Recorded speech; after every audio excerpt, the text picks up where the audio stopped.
All right, are we live? We're live.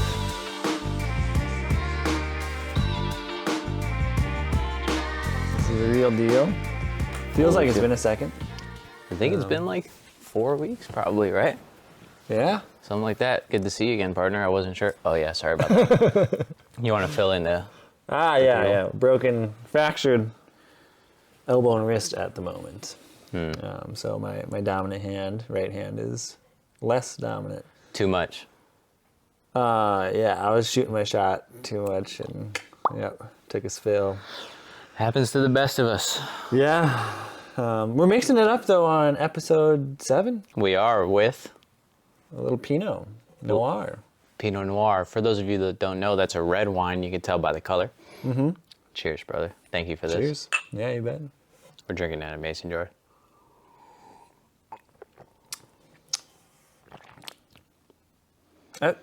That's a lot smoother than I was expecting. Yeah, me too. That's nice.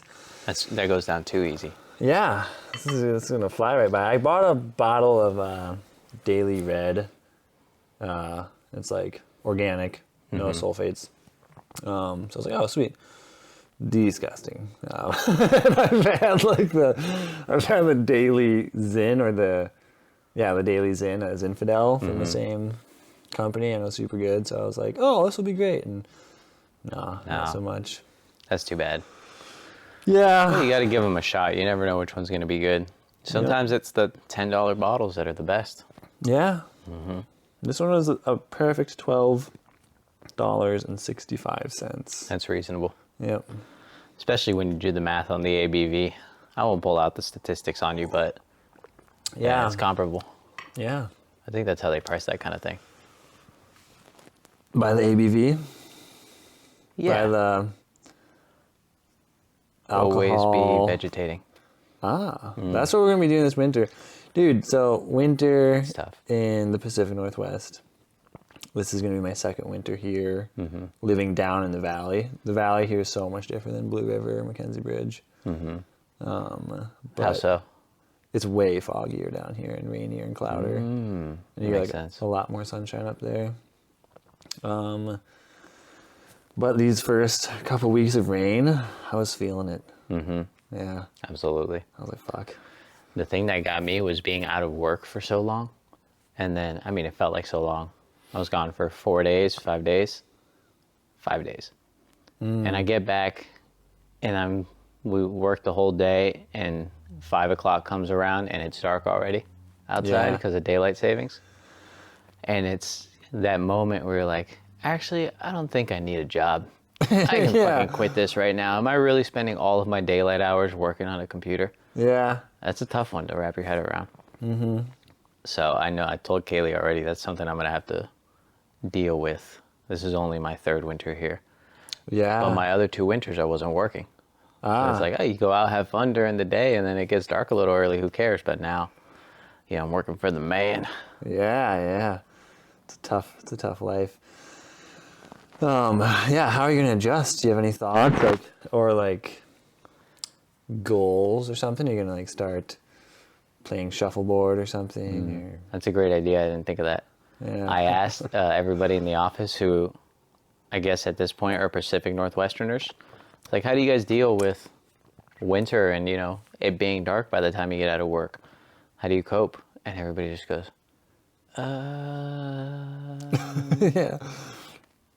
Yeah. You don't. Yeah. I'm like, that's really encouraging, guys. I'm glad to know you guys have been here that long. You haven't figured anything out. I think the idea is to get past the psychological feeling of when it's dark, that means it's the end of my day. Yeah. Because then essentially the only thing I do during the day is work and then not anything for myself or for the home, and that's a tough thing to get through. Yeah. Working on it by preparing tasks. So I know at least I got to do this one thing or these 2 things today, even if it is dark. I think that's kind of the way to do it. Nice. Yeah, this time around, coming into daylight savings, I think this is the first time I've experienced appreciating it.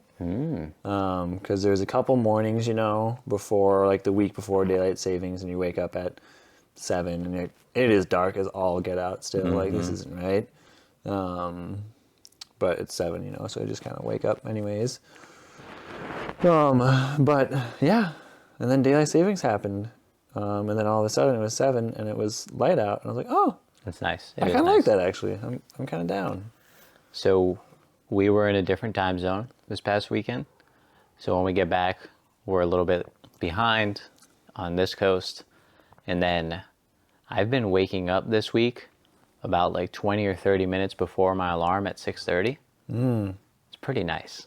I know people hear that, they're like, you're fucking insane. The fact that you even have to wake up at 6:30 is bad. You're waking up earlier than that, but it's nice. Yeah. I like having that quiet time in the house, and even though it gets brighter out, it's not like I do anything outside.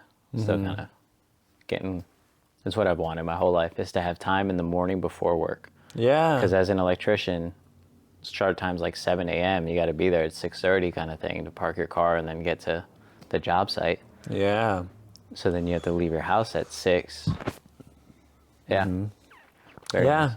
Dude, I think we should do something we've never done before on this podcast. And suggest that people like and follow early on in the video instead of at the end. I think that's great. Yeah. What do you guys think? Do you want to like and follow? Subscribe? I could hear them clicking. Oh, yeah. I hear that too. That's good job, guy. I appreciate that. We appreciate that. Yeah, we do. You appreciate that? I do. Yeah. I think All right, so. we appreciate that. Yeah, we need it. How many, if we're going to make this into a profession, you need, what was the metric that they showed? For 1,000 views, you'll get 500 subscribers. I think you need it. They do it by watch hours. So you need something like 1,000 watch hours. No, like 9,000 watch hours or something like that in a month. So just to get started. just to get monetized. Okay. But here's the thing. That's not the only path to monetary gain for doing what we're doing. There are people who they leverage much smaller followings, but they tie their channels to a business. So the example that I heard was a guy that does marriage counseling or consulting for people who are about to get divorced. He's kind of like their last line of defense. And he makes content for people in that, going through that. He built out a sales funnel is, are you familiar with the concept? No, I feel like I could make up an idea in my head, but That would be fun. what a sales funnel is, something Yeah. that would funnel sales to then the company. I mean, that is exactly what it is. Oh. So a sales funnel, you're pretty smart. A sales funnel is like a visual representation of how you turn the general public into clients or customers. And so the largest part of the funnel is usually awareness. And it's like people haven't heard of you at that point. And so the widest mouth of the funnel is letting them even know that you exist. And so there's a lot of stuff that goes into that. Then next is typically consideration. So somebody might look a little more into what you do. And then the third step of the funnel, and there's a million different ways you could set up a funnel, is generally conversion. So you turn them from someone who's interested into a customer. Some funnels go beyond that to keeping the customer happy afterwards. And how do you get them to tell other people about your business so that you can say, yeah, that's a funnel. This guy built his funnel and he made content for every step of the funnel. And then he has his business that he promotes. He's like, if you ever get to this point, you can give me a call, and I specialize in this kind of thing. And so the guy has 60 subscribers, less than 100 subscribers, but his videos get to the people that it needs to get to because they're searching for that solution to a problem. And then he is able to book calls with them, and that's where he gets his business. So he's not making money off of ad revenue on YouTube. He's making money off of his business and using YouTube as a way to get people to his business.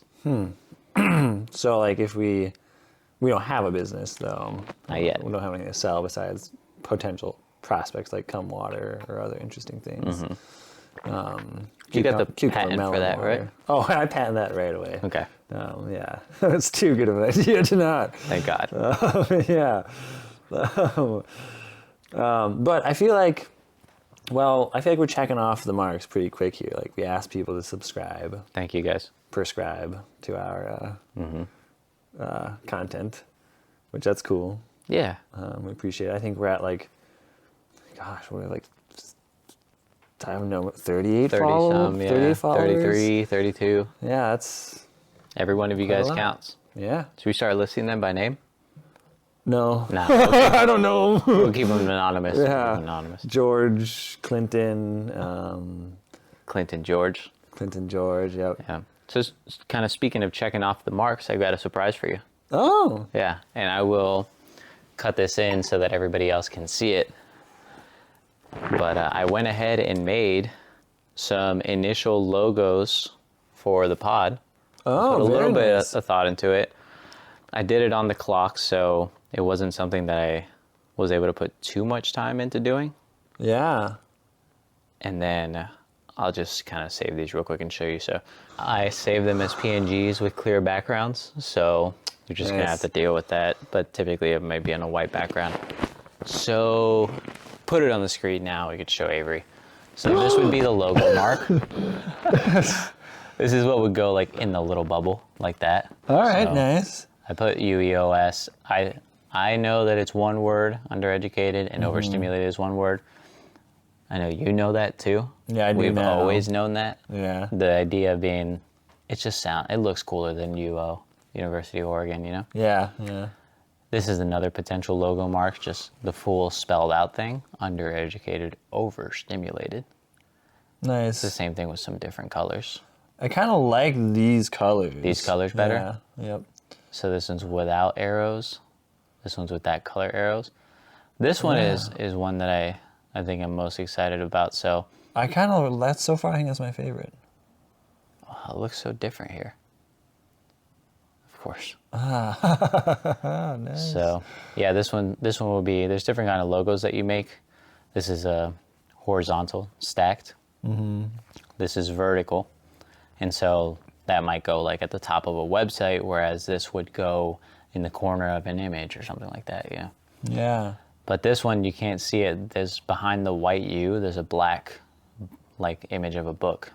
Okay. So it's, undereducated with a book and then overstimulated with a phone going off. I really like that. That could almost be merch, honestly. Like, if I had a shirt that had that, or a hat, or whatever, a sticker, bumper sticker.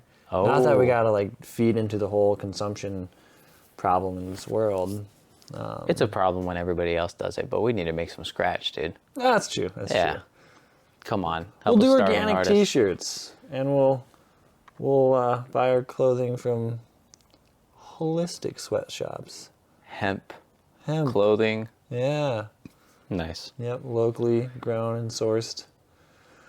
I've always thought it was a good idea for people that make clothing to have the option.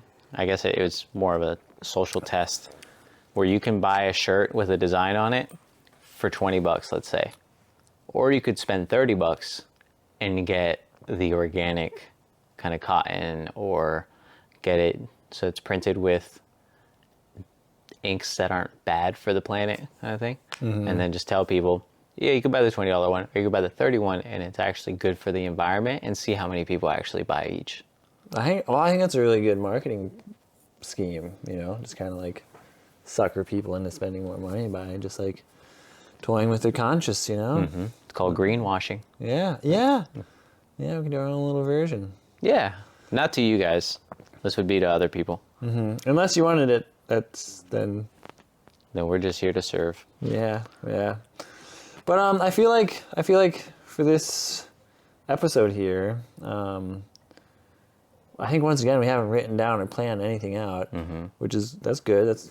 That's to plan. Mm-hmm. But should we share some of the ideas we've been having and just kind of like sound some of our ideas back and forth with one another, or do we got to kind of keep those tucked away until they're ready to like kind of dish out to the public? I think it's a good question. There's a part of me that wants to keep it a secret until it comes out. Mm-hmm. And then there's the other part of me is like, well, how would it hurt to talk about it ahead of time? Mm-hmm. Maybe people might feel some kind of anticipation for it. That's nice. We That's might even good. be marketing our own content. Yeah. Should we talk about socks a little bit? Let's talk about the socks. All right. Well, I think you came up with the idea of socks. Kaylee came up with the idea. It's a great idea. Yeah, she invented sock puppets. Yeah. Yeah. What a genius. That's like, yeah. She's the one that operates behind the scenes, kind of keeps us all in line. And You can't see her, but she's not behind the camera. nope. Just fits. Family, gosh. I know, they look similar. These cats. But yeah, socks, like, I actually just noticed them. I wear white socks and you're wearing black socks. Do you often wear black socks? Exclusively. Do you know the song about black socks? No. Like, something like black socks, like, the more that you wear them, they don't get dirty, yada, yada, yada. But do you wear black socks for that reason, that they look cleaner? No, it's a stylistic choice. I think most of the time I'm wearing shoes that are a darker color. Huh? No, nothing. I was just saying to match your like, soul. But My energy? So, I'll wear darker pants or even jeans. If I'm wearing jeans and darker shoes, then to have that little bit of white poking out in socks just always felt weird to me. Black just blends in better and people don't notice it as much. Interesting. Interesting. I think it matches the hat that you're wearing, the white socks and the jeans. It's kind of old-fashioned. Yeah. Yeah. Nice. The sock puppets can have hats. So tell them about the sock puppets. Oh, gosh. So I think we want to add a segment to this podcast, I think. We could do our new segment, could be hosted by our sock puppets. I was thinking one of their names should be Sock Watson. And you had some pretty good sock names, too, didn't you? Yeah, they're all based on celebrities. Yeah, well, Sock Watson is Doc Watson. Yeah. So I think, Sock, like Dwayne the Sock Johnson is probably the funniest one. Nice, yeah. And then it gets into other things like feet and toe and wool. There's a lot of room to play with there. There's a lot of different socks, and they all come from different backgrounds. Yeah. I feel like smart wool socks, I feel like each set of socks has like a personality. And I feel like smart wool are surprisingly, well, they're kind of like the Patagonia bros. They're just like, they look outdoorsy and cool, but they're kind of uppity and stuck up. And they're, oh, yes, we're just a little bit better than you. Whereas business socks that, people wear in their loafers and their business shoes are actually pretty down to earth. They're pretty loose, pretty comfortable, very breathable, and are actually like surprisingly laid back. I like it. So you're saying like there are different races of socks, and each race has its own, inherent attributes? Yeah. Basically, yeah. There's different races or vibe. There's just a different vibes to each sock. Yeah. Each color of sock has its own vibe.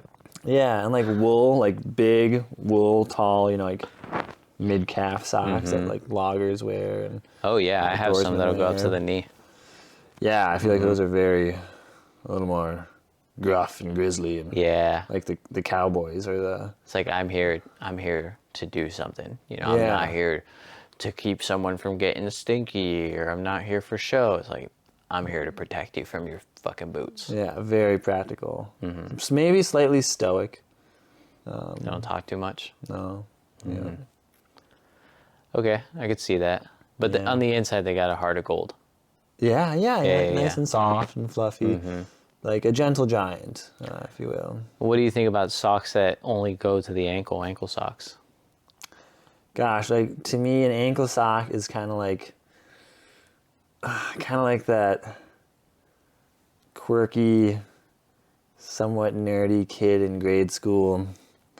Never really grew up. Got a little stunted, is stuck in the runt. Yeah. They should be illegal, basically. Ankle socks. Okay. That's funny. That's where you took it. I took it a completely opposite direction. I was like, that's what socks dress up as on Halloween when they want to be slutty. Oh. Ankle socks. Yeah. And most of them is exposed. Nice. I like that she gave it the ankle socks. Ankle socks. Just a little preview as to what's coming. Oh yeah. Also, I feel like the socks could like, we should write a script about like a sock finding its soul and its soul being the hand that's in it. And then someday discovering, like, it goes through this whole journey, this whole lifespan, and then he eventually finds out that there's a hand in it controlling every move that it makes. There's a narrative there for sure. Yeah. I'm with it, dude. I think we could do a lot with the socks. I think taking it beyond, videos here and there, segments on the podcast, we had talked about this a long time ago, and it was making Instagram pages for socks and sock puppets. Oh, yeah. And having them interact with each other and making an ecosystem of sock puppets. I love it. So when I made the movie, which we probably should have started with the movie because they might not have seen it yet. Yeah. So we could put the movie in the front. It's good. But we'll put it in right here. You want to do it at the same time? Ping.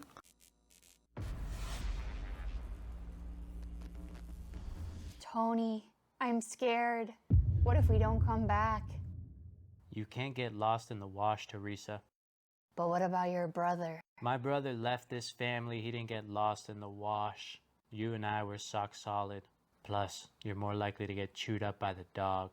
Okay, I trust you, Tony. We'll be fine, Teresa. I promise. I love you. I love you too, Tony.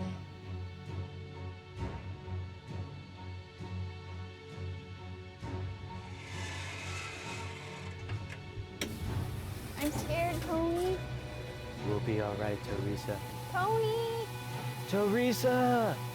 Tony! Teresa!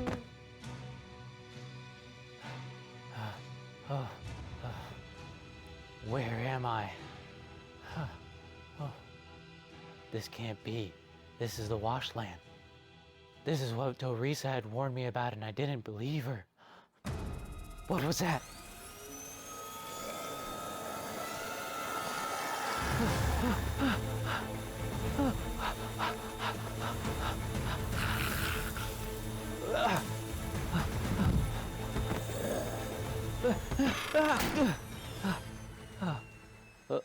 Can you keep it down, asshole? We're trying to plan our escape here. Yeah, we're trying to plan our escape here. Sorry? Wait. Wait. I know this sock. You remind me of someone who passed through here not long ago. I believe his name was William.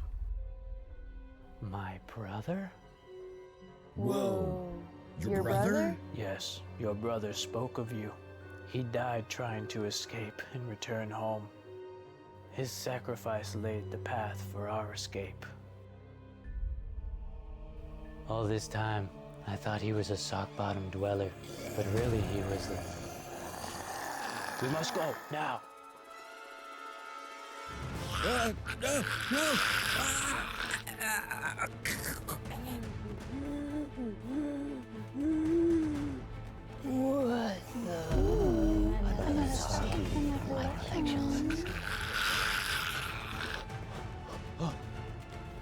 You go. Finish what your brother started. What about you? I'll watch your back. Look what your brother did to the door. Go. Thank you. Look what your brother did to the door. Do your worst.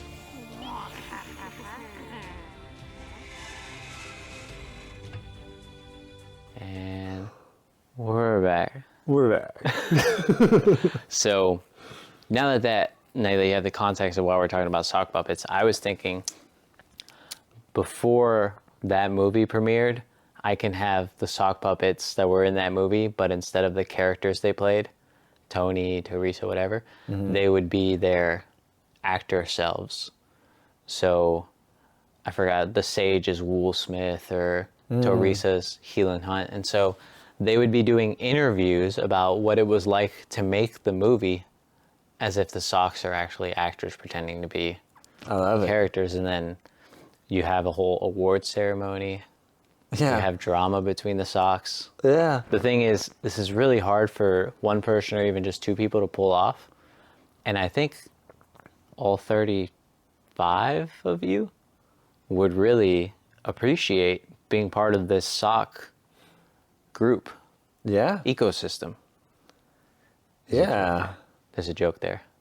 Sock ecosystem. There's a pun, but I haven't gotten it yet. So maybe we should come up with a couple characters ourselves and then put it on the audience to come up with their sock puppets. And then we could use some of the content that they make. Well, they would interact with us. They'd make accounts for their sock puppets Oh. and So we interact have like, with us.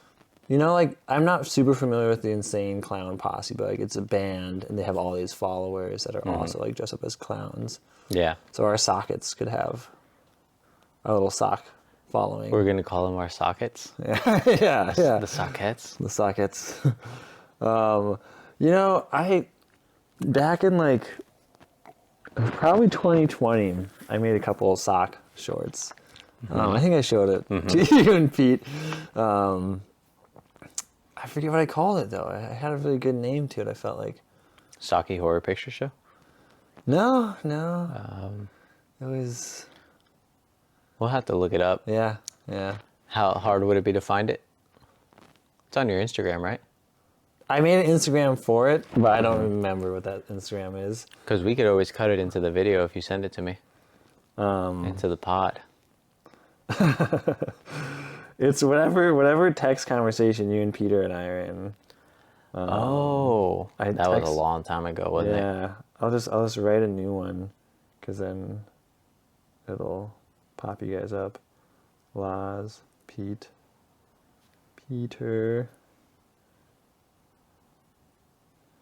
All right, here we are. Yeah. That was fast. Oops. How did it go full screen? Oh, whatever. This is so tricky. I think I know what I'm doing now. Laz. While Avery looks that up, I'm sure you've noticed new couch. Should probably be careful how I move this wine around, but we found this on Marketplace. Kaylee found this on Marketplace. This is a very comfy, very big couch. Here's the kicker, and I don't know if you can tell from your point of view, but the couch is curved, and it quite nearly matches the curve of the house. So not only is it bigger and more comfortable, it's also kind of meant to be here. And the lady that was getting rid of it, guess how much she wanted? $150. $50. $50. She must have really wanted to get rid of this. She did. She said her family hated it. Nice. It didn't fit in her square home. It's gonna get a lot of love now. Yep, a lot of love. A lot of loving. Well, that was the perfect little Aside. segue back into The future. to the socks. This takes place in a lush Midwestern landscape at the tops of a cornfield. We'll be introduced to this sock. I forget what it's called.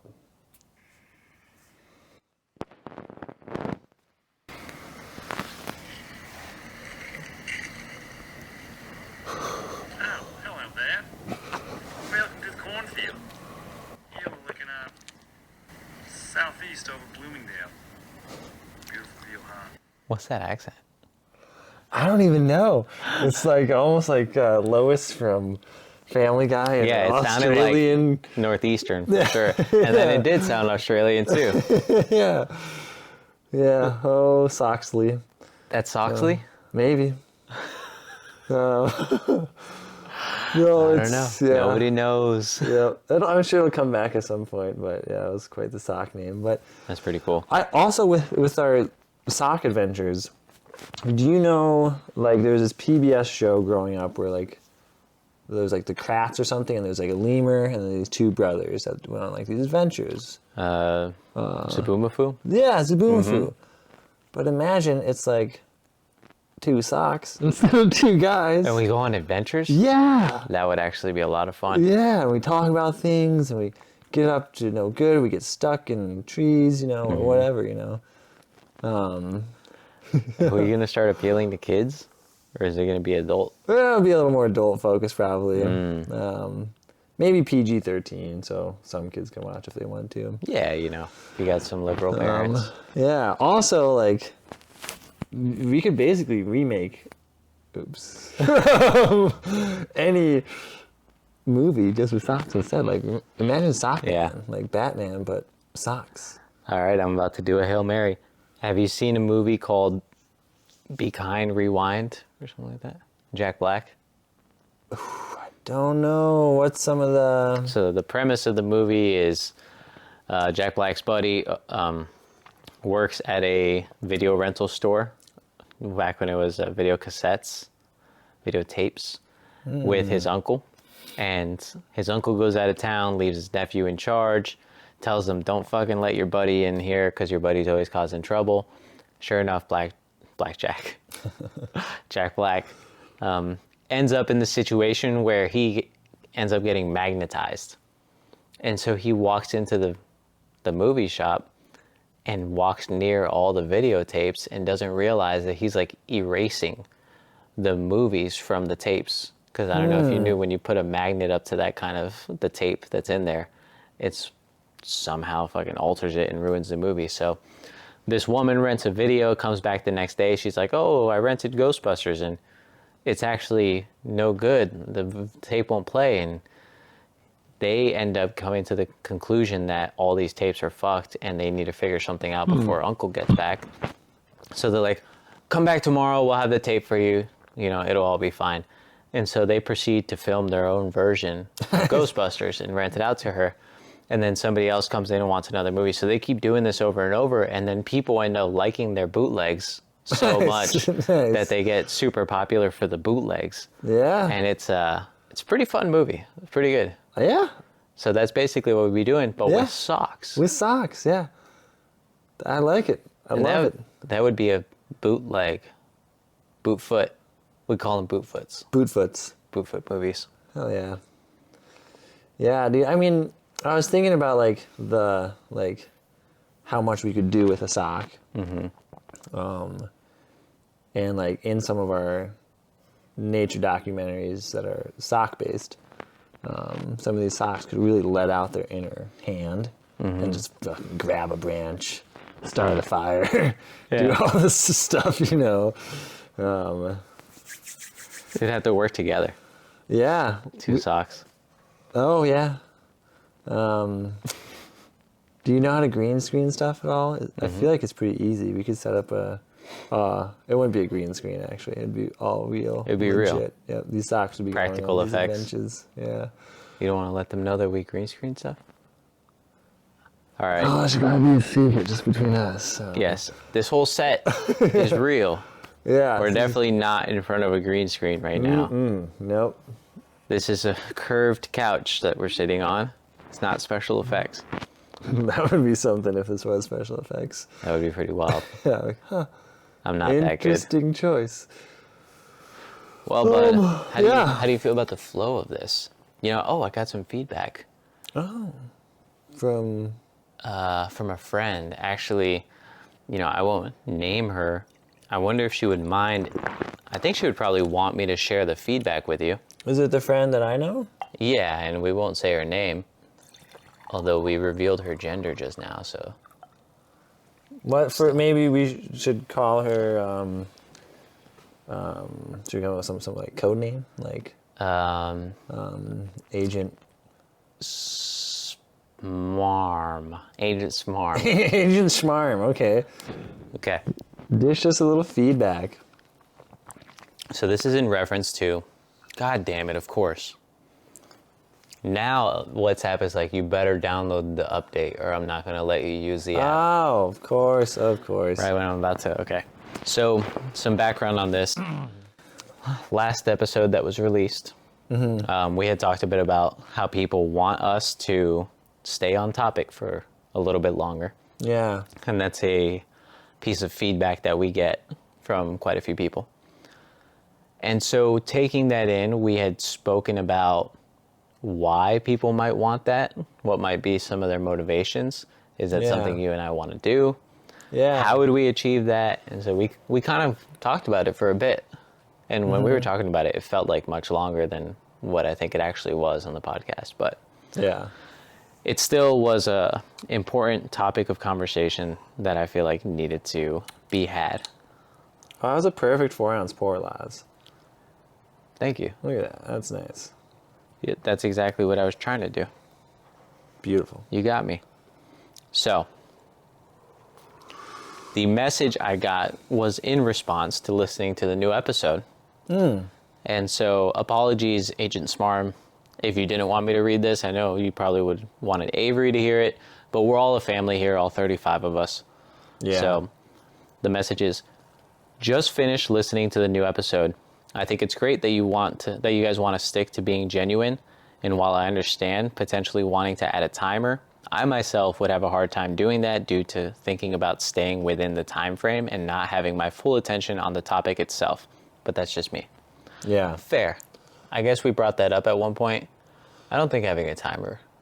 I might have been I'm not saying attached to be- that. Yeah. I might have been facetious at that moment just to fuck with the people that said that. We appreciate you, but I'm still fucking with you. There are podcasts out there that kind of do what you guys are doing. I think of Bad Friends as an example. Have you seen that one? No. It's pretty funny. It can get pretty funny. They do a lot of bits, and I think that's one of my favorite things about comedy podcasts is when they play characters and do scenarios. But they're both well-known comedians that have a following. I could understand why the article would say to have a niche when starting out, but I think you guys should talk about whatever you want. I guess that's why I think I'd want you guys to stay more on topic, is more to not feel lost in the conversation. When someone is all over the place, it's hard to stay focused on it, which could lead to disinterest and tune off, which is, I think, what a stranger could think. But I don't necessarily find that to be the case with you guys. Follow so far? Yeah. One thing, tune off sounds kind of tasty. Like it might be edible. Tune off. Yeah. I would eat tune off if somebody offered that to me. Like, yeah, sure, why not? I'll try it. We'll keep that in mind. Think next patent after cum water. So she goes, I am biased though, and could hear you guys talk about anything and enjoy it. There is a way to be more structured and not lose any authenticity. I don't think you guys would ever not be yourselves. I guess the question is, what do you guys want out of your podcast? Is there a goal, or are you guys just floating around until you find something that sticks? Which, unintentionally, that aligns with kind of the conversation we've been having lately. Maybe that is intentional. Thank you, Agent Smarm, for that message and the conversation we had following that. Yeah, Agent Smarm is a world-class agent, I would say. Giving One of the best. Yeah, great advice, good feedback. Yeah, top-notch. Thank you. Shout out. Thank you, Schmarm. Schmarm? Schmarm. I think Schmarm. You gotta have the schmarm. Well, I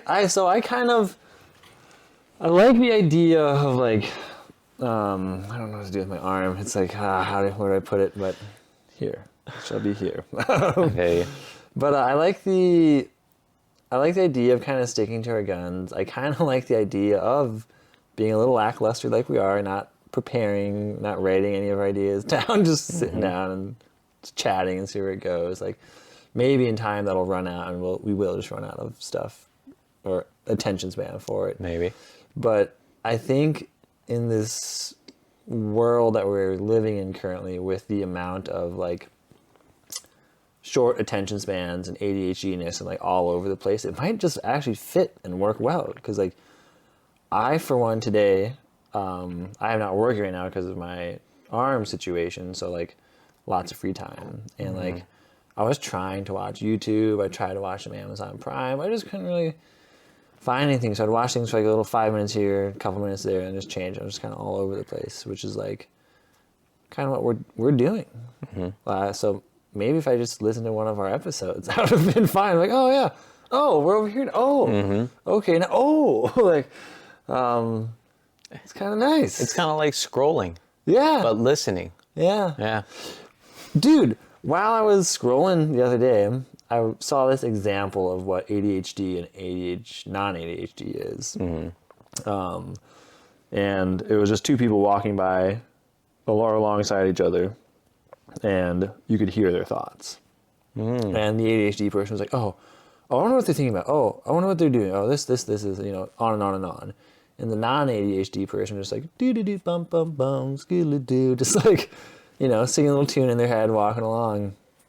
And that made me self-reflect a little bit. And I was like, oh, maybe I've always considered myself to be a relatively ADHD person or a shorter attention span, but my general thoughts are just like, like, there's not a lot happening up there. Yeah.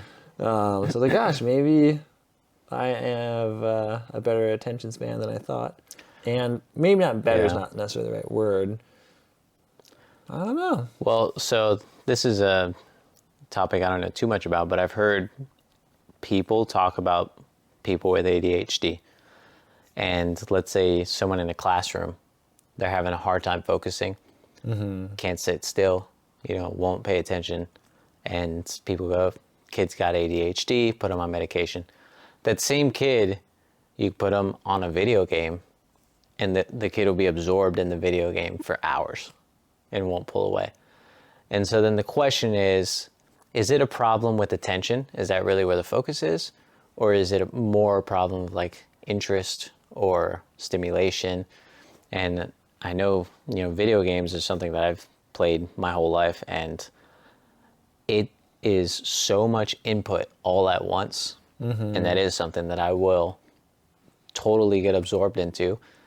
No matter what kind of game it is, you just have all these different variables presenting different information to you, and you can take any kind of action within this realm that's like feels infinite sometimes. And it takes a shit ton of processing power for your brain. And it's just, maybe some people with ADHD or ADD just fucking need that stimulation.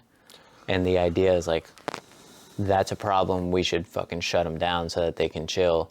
Yeah. I mean, maybe people want to chill. Maybe we live actually in an understimulated world. Because, like, for the most part, I'm kind of like, right now I'm like picturing like suburbia kids growing up. Like, life is in America. I can't speak for the rest of the world or really much of America either, but for this case, let's just say you're living in comfortable suburbia and life's pretty easy. Like, you wake up, have your breakfast, go to school, do your things, come home. Like, everything's just kind of like laid out for you. And that is a very understimulating world. And so, like, then they like react in like these ADHD tendencies and cause trouble in school and whatnot. But it's because they're just understimulated. They need to like, we need to feel our fight or flight. Like, we need to feel like the danger of walking to school through tough elements or past a wolf or something dangerous. I don't know. Like, That's how you solve ADD. yeah, You we need just like walk past that wolf. On the way to school. yeah. I know there's a road here, but go through the forest. Yeah. No, I think kind of what you're expressing sounds like people need to be engaged, you know, more than stimulated. People need to be engaged. Yeah, I feel like that kind of circles back to the farming versus cubicle segment we talked about months ago at this point. Yep. But like, I think there's a good chance that we're all very understimulated. Yeah, but to also kind of play devil's advocate, you need both, right? You need the stimulation, and then you need the periods of rest.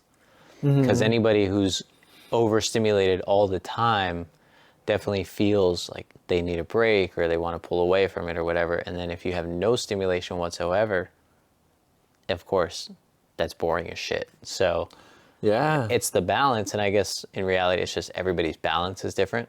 And even though we watch a lot of TV, a lot of us scroll, the quality of what we're consuming varies vastly. Jesus Christ, dude, I can't. I swear, you started to smile just a little bit. I was like, what are you smiling about? Never know what you're smiling about. It throws me off. So the idea being, God damn it, I lost it, dude. What did I say last? Stimulation under and over. Oh, the things that we're watching, things that we're seeing on our feeds. Sometimes I'll get home and be tired and just want to completely veg out and put on like a TV show that I've already seen. I already know what's going to happen. Put on a movie. It's not necessarily for me to be engaged. Just it's for me to veg out and zone out. Then there are times where I do have a little bit more mental energy and I want that stimulation. And then I'll watch something that's not particularly intriguing, or it just feels kind of contrived, you know, same shit over and over again. And I'm like, put something good on. And I think it's just, what do you need in that moment? And what are you consuming? And even social media feeds sometimes can be really informative or inspiring. And sometimes it's just straight up memes and you just go, Yeah. and it's just, what do you need in that moment?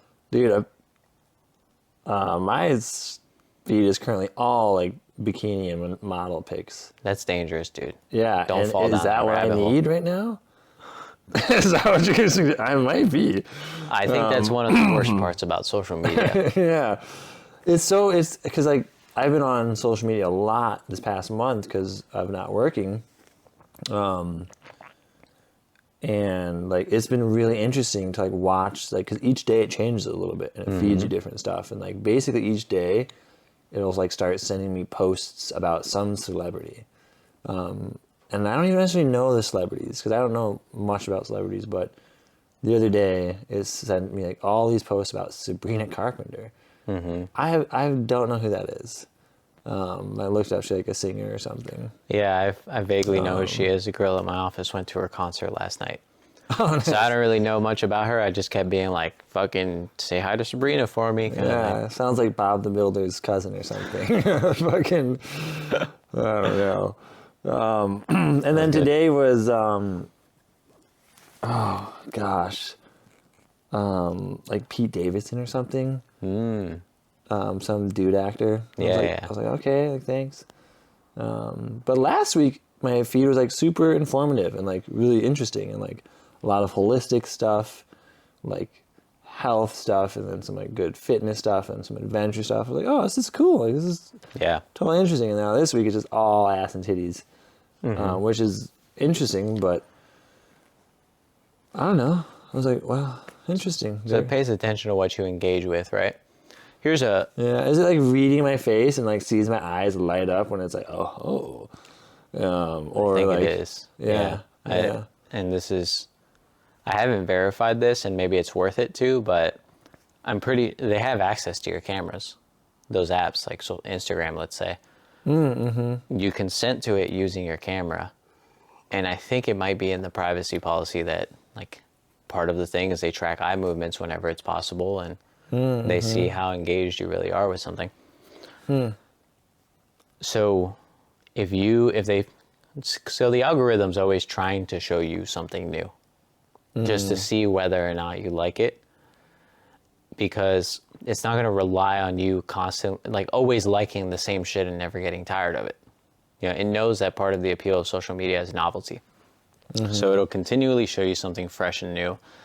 And it seems like it's been trying with a celebrity here and there, and that wasn't working, and now it's hot chicks, and that's working. Like a charm. Yeah. I'll make brand new accounts on social media and just kind of scroll the feed or look at the explore page and see what it is. It's like half naked girls and then half AI content, just like bullshit posts. Yeah. And it's crazy how much of that is just immediately fed to you as soon as you create your account. Yeah. It's like, here's a bunch of half naked chicks. Is this what you want? This is what... Because that's what everybody somebody wants. else wants, yeah. It's messed up. That was part of the reason why I quit Instagram the first time.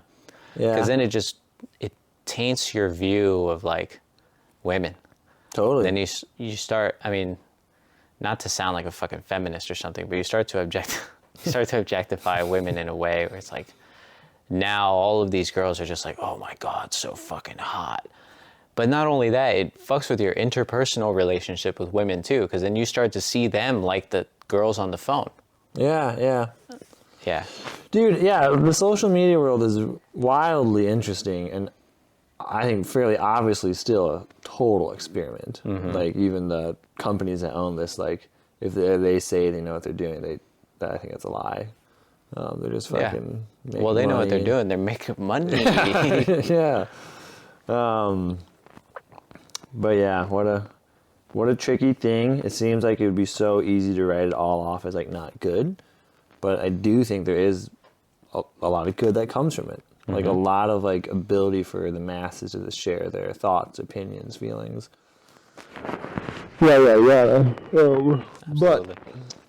Almost more importantly, today I was YouTubing around and having a hard time finding stuff interesting to watch. But I did find one thing. And it was about wolves.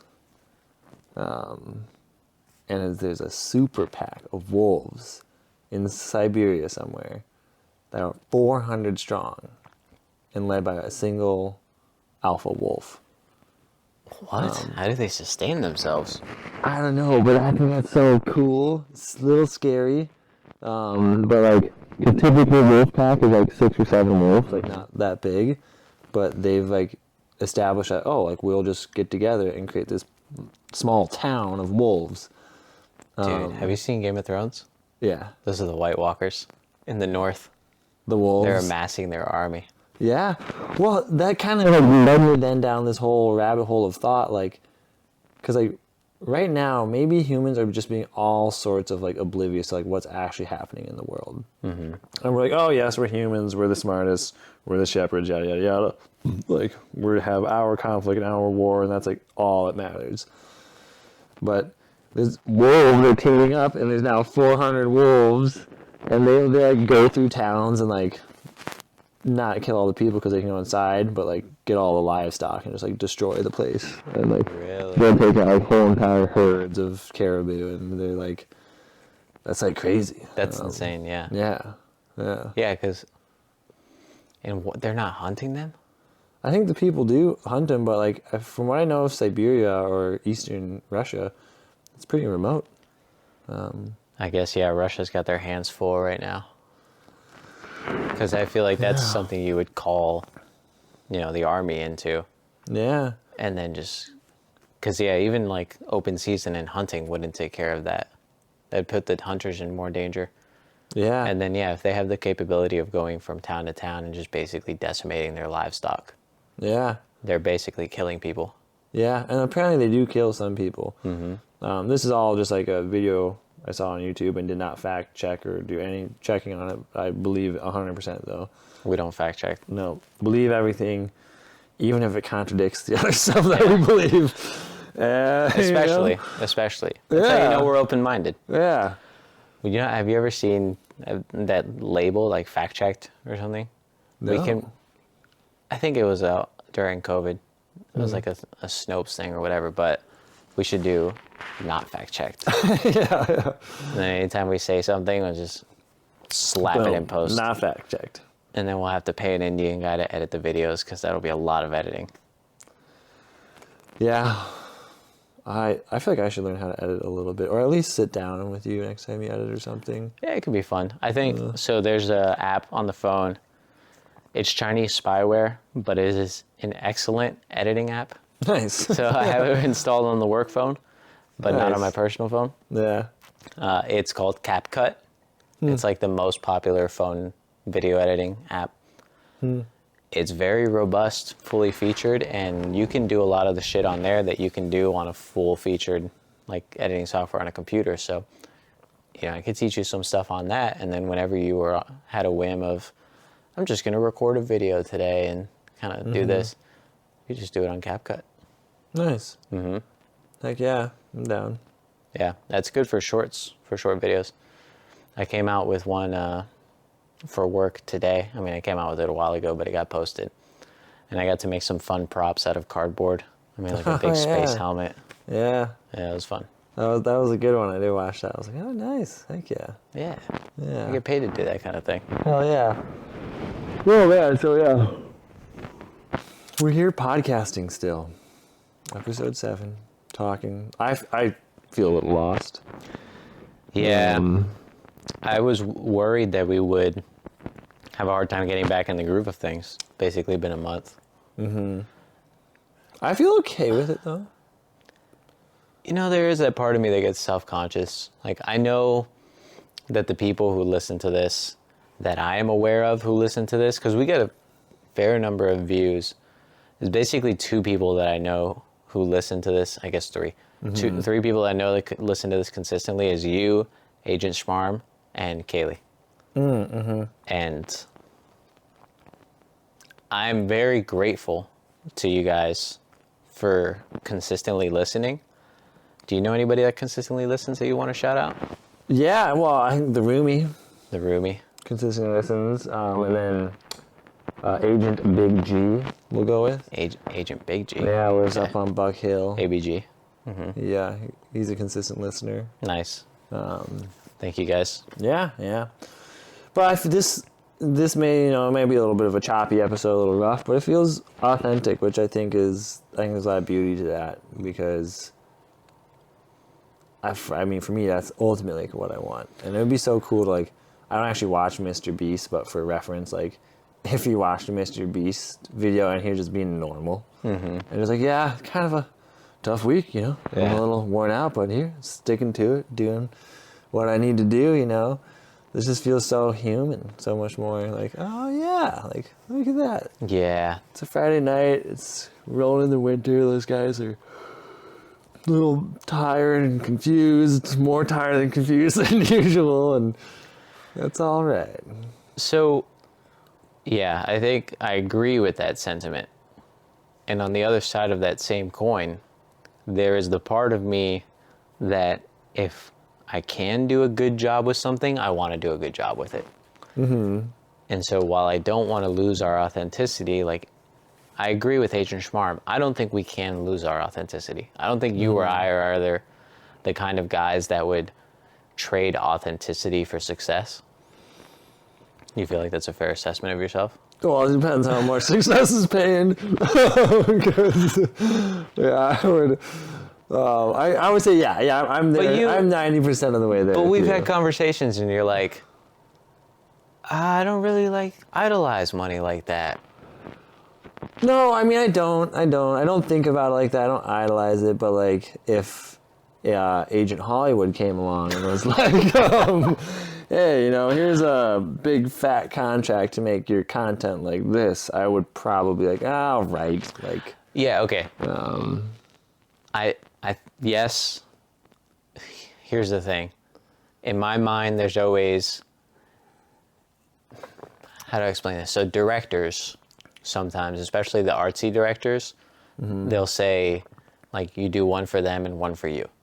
And so you make a movie that's like whatever, Hollywood blockbuster, formulaic, and you make your money. And then you do a movie that's more fun and something you want to do and creative, and maybe it doesn't make much money at all, but like, it's something you want to do. And so that balance, it's like you make a living, but you're also testing your limits as an artist, or like you're still being, you have integrity in your art, I think is important.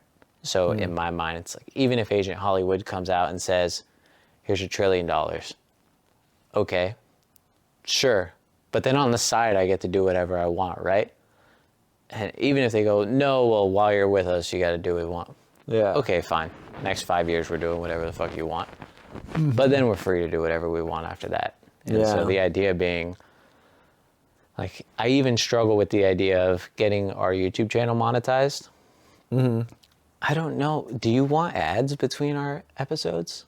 Like, would you want someone in our audience to be listening, and then all of a sudden it goes, AT&T is offering you a new iPhone when you trade Not in AT&T. I would accept Geico. Progressive now, their commercials are not bad. Yeah. And Liberty Mutual has some okay commercials. State Farm. The emo's overplayed.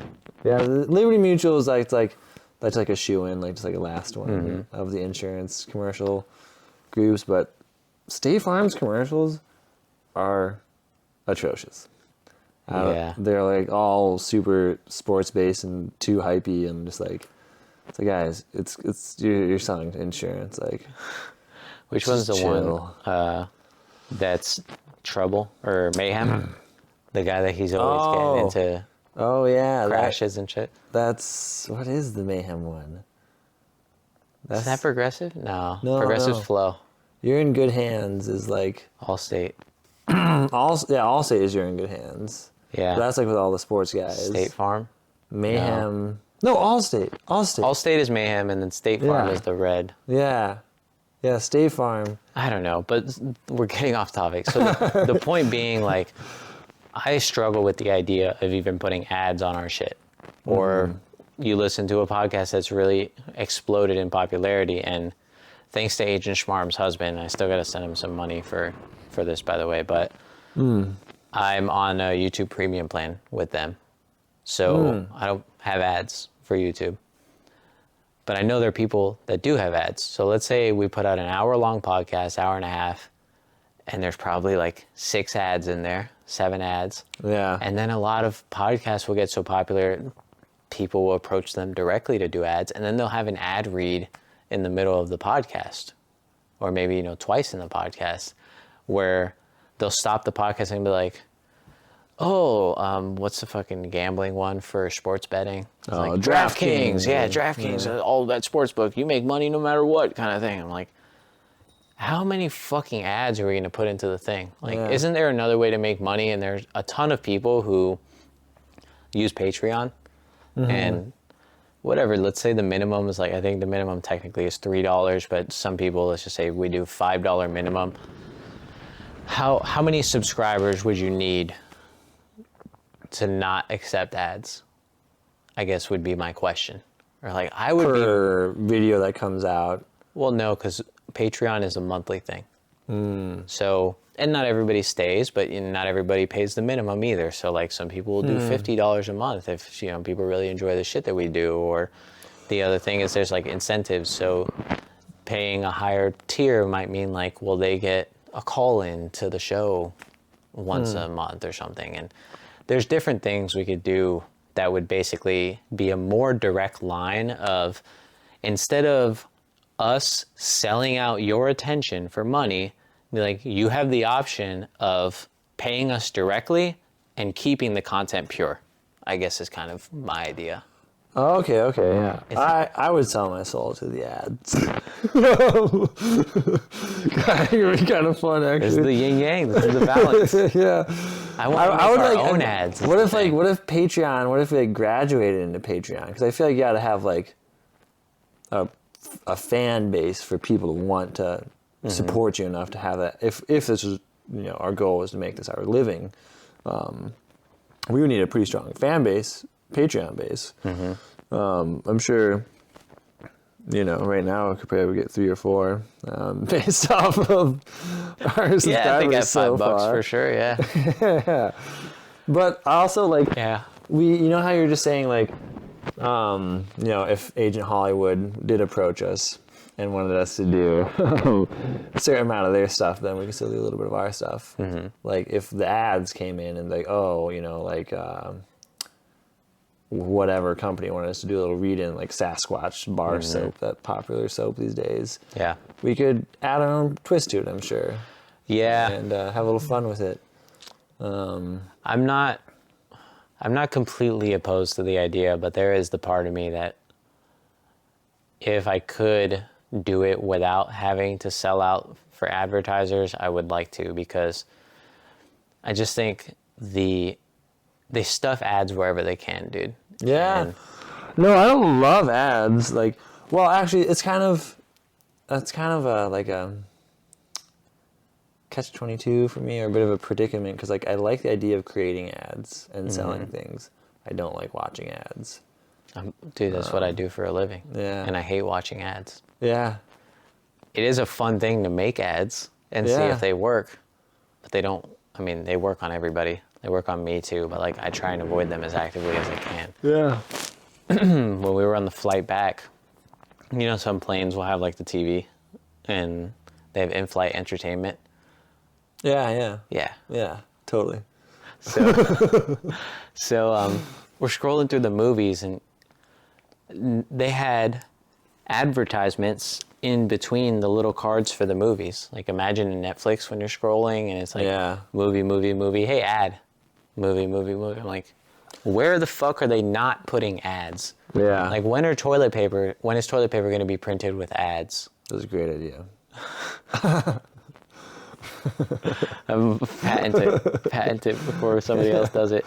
It's like people getting these all electric vehicles. So Ford started, I don't know if they started doing it or if they were talking about doing it, is listening to conversations in their cars to see how people responded to ads and like test sentiment of the audience. Yeah, I feel like ads are like another big social experiment. If they are like keeping track of all this data, you know.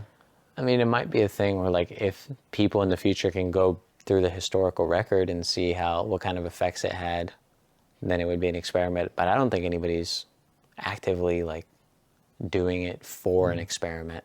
They're just using the data to train the algorithm better to serve the ads. To get better ads to the right clientele. Yeah, one of my biggest ad pet peeves are repetitive ads. So like I enjoy watching sports from time to time. Recently I've watched a lot more sports than I typically do because of my circumstances. But I also learned how to stream sports, which I've never known how to do before, for free. Using some legal website or something. I don't Jesus know. Christ, bro, we're posting this online. Oh, I don't. Allegedly. Yeah. Maybe our editing company will edit that out. Yeah. Oh, but then they'll repeat the same ads all game long, and it drives me nuts, and that makes me like adamantly not want to buy State Farm's insurance.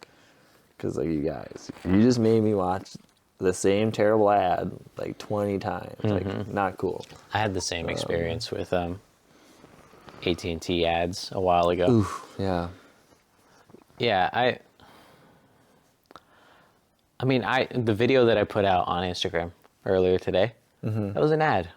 Yeah. Like, I didn't pay to promote it, but I was essentially advertising our services in a fun way. And I think they're definitely the Super Bowl. How many people tune into the Super Bowl for the fucking commercials? Yeah.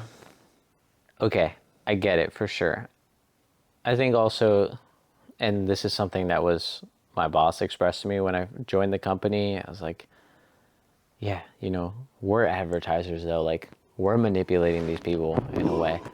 He's like, he's adamantly like, no, that's not what we're doing. I'm like, it's kind of what we're doing. But a little bit. He's like, we're just showing people something, and if they're interested, they follow through with it, and if they're not interested, they move on. I was like, and the people that are interested in it are better for being shown that thing. I'm like, that is a perspective to have. There are a lot of things that I currently use in my life that I appreciate and enjoy that I wouldn't have been put in touch with if I didn't see them somehow. So in some ways, ads aren't bad things. I think it's probably they're bad products, they're bad services that are advertised. And then there are ads that are predatory. There are ads that like play on your emotions to try and get you to do something. So for sure, it's a complicated thing. Yeah. Dude, Instagram has been showing me a lot of Bikini different women. Dating apps. Ads for dating apps. And it keeps saying like there's this one Christian dating app. I'm like, oh, interesting. Who's Christian? Oh, I don't know. I know a Christian. Yeah? He's my And homie. he has his own dating app? No, he's just back in Wisconsin. I think he's a car mechanic. But this dating app is supposed to be for Christians. I'm not Christian, but I love Christians. I'm down. I'd download that app. That kind of got me thinking. I was like, oh, I should do that. I think I don't think that would end in any positive way. I don't know. Unless you're willing to start going to church. Sure, I go to church. Why not? Well, then, yeah, it might work out then. Yeah. Go meet a nice Christian person that's down to earth and holistic and passionate and yeah. The last part is very important. Yeah. High passion. That's a good point. Yeah, I feel like I saw a lot more ads for dating profiles before. Now I don't see them really at all. Yeah. I guess the algorithm knows I'm partnered. Yeah, yeah. It's like, he's a lost cause. We can't sell him anything. What a I've fucking also been chump. getting like the amount of dating app suggestions because there's like a dating app for Asians, a dating app for like every group of people, and I'm like, okay, like should I download all of these? Like, what are you guys suggesting? Maybe I should. But yeah, I don't know. I just thought that was interesting. Yeah. I wonder, could you just go on the apps and be like, oh, well, you're not Asian? You're like, well, I feel Asian.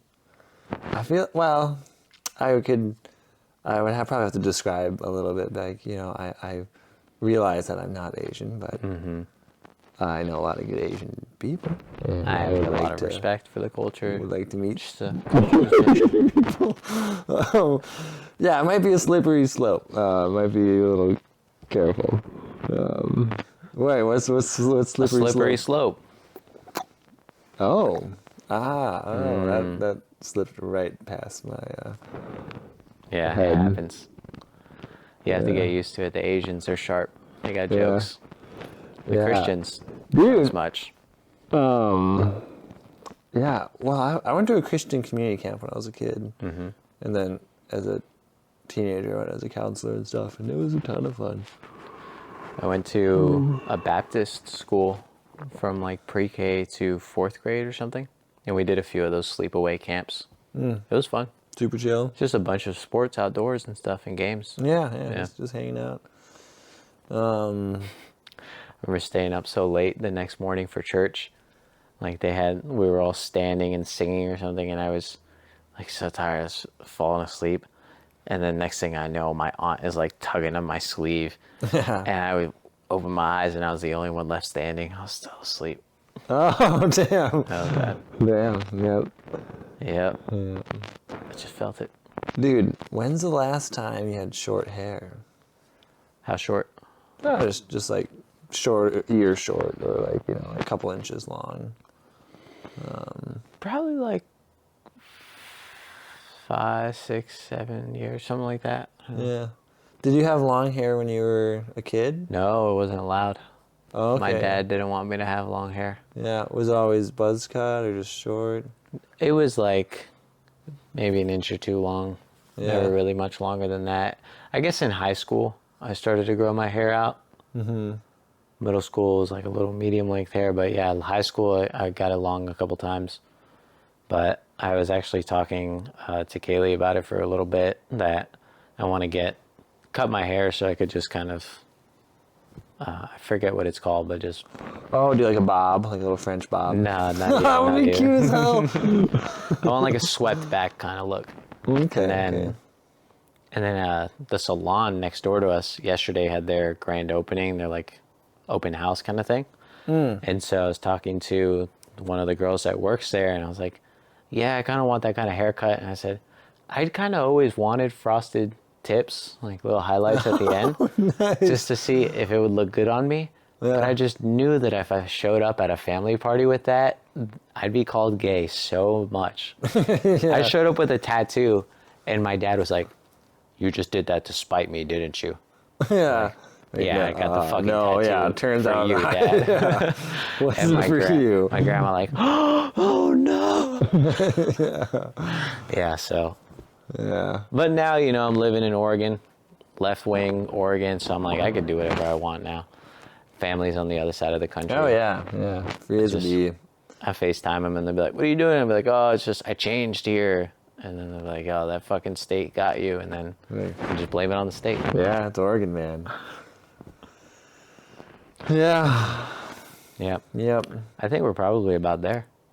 Whew, phew, I'm exhausted. No. You want to sign off somehow fun? So, And I might even cut this little part out and just kind of, instead of us going, maybe we should finish. We'll just end it strong. yeah, it's a good strong finish. It's what they want. Should we do like a in tandem double yawn? We're out of here. I think that was That it. works.